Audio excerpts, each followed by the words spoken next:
पहुंचा दिया, मैं आपका शुक्रिया अदा करना चाहती हूं। ये शहीदों की जमीन है, ये उन शहादतों की जमीन है जिन्होंने एक बार नहीं सोचा, मुगलों के आगे सिर नहीं झुकाया, अंग्रेजों के आगे सिर नहीं झुकाया, अपनी कौम के लिए, अपने वतन के लिए कुर्बानी दे दी।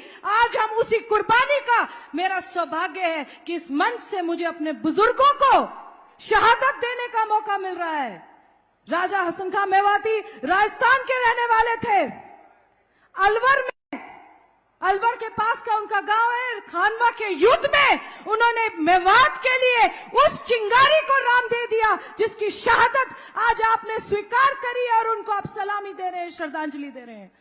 हम जैसे लोग जो आपके सिपाही हैं, राजस्थान में काम कर रहे हैं, हमें भी एक मौका मिल रहा है, हम खुलकर बोले राजस्थान में कि हमारे महबूब मुख्यमंत्री ने इसको स्टेट हॉलिडे डिक्लेयर करने का फैसला किया। हम आपका शुक्रिया अदा करना चाहते हैं। इस शहादत को जिस तरीके का आपने एक नुमाइंदगी दी है, जिस तरीके की आपने इसको श्रद्धांजलि दी है, हम आपके वफादार सिपाही होने के नाते, पार्टी के वफादार सिपाही होने के नाते, आपकी नुमाइंदगी राजस्थान में करने के नाते, ये गरीब बच्चा आज पूरी मेवात की आवाम के आगे आपका शुक्रिया अदा और धन्यवाद करना चाहता है। हमारे महबूब मुख्यमंत्री जी, बहुत मुख्यमंत्रियों का यहां आना जाना रहा, हर बार सत्ता में एक भागीदारी रही, दो दो मंत्री बना के इन्होंने सत्ता में बिठाए, चाहे वो राष्ट्रीय पार्टी थी, चाहे वो क्षेत्रीय पार्टी थी, पर जितनी तवज्जो और नजर इनायत आपने मेवात में की, आज तक किसी मुख्यमंत्री ने नहीं की। माननीय मुख्यमंत्री जी, हमारा कहना गलत होगा कि ये भीड़ हमारे नाम पर या किसी और के नाम पर आई है, नहीं, ये सिर्फ और सिर्फ हमारे हरियाणा प्रदेश के महबूब नेता के दीदार करने आई है, सिर्फ आपके नाम पे आई है। हम मेवात में सिर्फ आपके नाम से गांव में कहते हैं, आपने युवाओं को ना कोई पर्चा लिया, ना कोई खर्चा लिया, हजारों खराब में नौकरियां दे दी, चाहे वो जेई लगाने हो, चाहे आपने वहां पर अस्पताल में नौकरी देनी हो, आपने एक बार नहीं पूछा। रेनीवाल की परियोजना में आपने कई सौ करोड़ रुपए का हमें ऐसे ही दान दे दिया। हम आपके 3 वफादार सिपाही थे, तीनों किसी तरीके से सत्ता में हार गए थे। आपने कभी हमारे साथ बेदखली नहीं करी, हमने जो मांगा आपने दे दिया।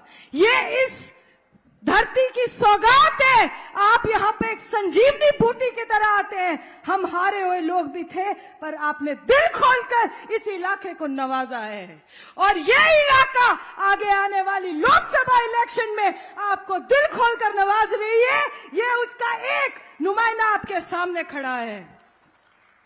आपने बॉम्बे एक्सप्रेस हाईवे बना दिए, युवाओं को नौकरियां दे दी, जेई लगा दिए, टीचर लगा दिए, 1 रुपया नहीं लिया। पहले लेते थे, गरीब आदमी अपना खेत बेचता था, एक किला बेचता था। मैं आज इस मंच से मैं हमारे महबूब मुख्यमंत्री जी का शुक्रिया अदा करना चाहती हूं, आपके नजर इनायत का शुक्रिया अदा करना चाहती हूं, और जिस तरीके से आपने इस इलाके को नवाजा है, और हमारे बुजुर्गों को आज आपने, हमारे सबसे अजीज बुजुर्ग को आपने जिस तरह की आज शहादत और श्रद्धांजलि दी, आपका शुक्रिया अदा करना चाहती हूं।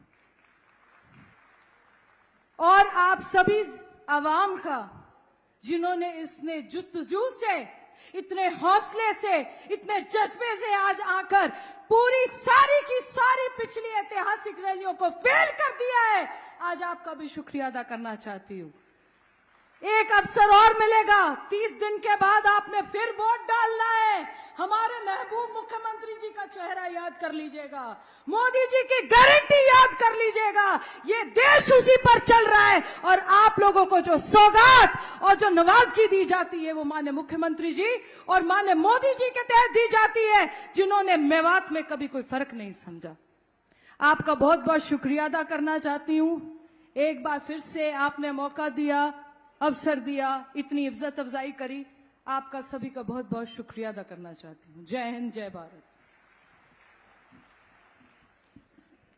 शुक्रिया मोहतरमा, आपने माननीय मुख्यमंत्री महोदय का शुक्रिया अदा किया, उनकी नजर इनायत के लिए भी, और आज के दिन को भी आपने याद किया है। कुर्बान में इनकी फितरत के मकसद भी जुबान पे लाए नहीं, इतना देते हैं सरकार मेरे कि दामन में हमारे समाये नहीं। ऐसे फराक शख्सियत यहाँ पर मौजूद है। एक बार जोरदार तालियां बजाकर उनका इस्तकबाल और खैर मकदम कीजिएगा ताकि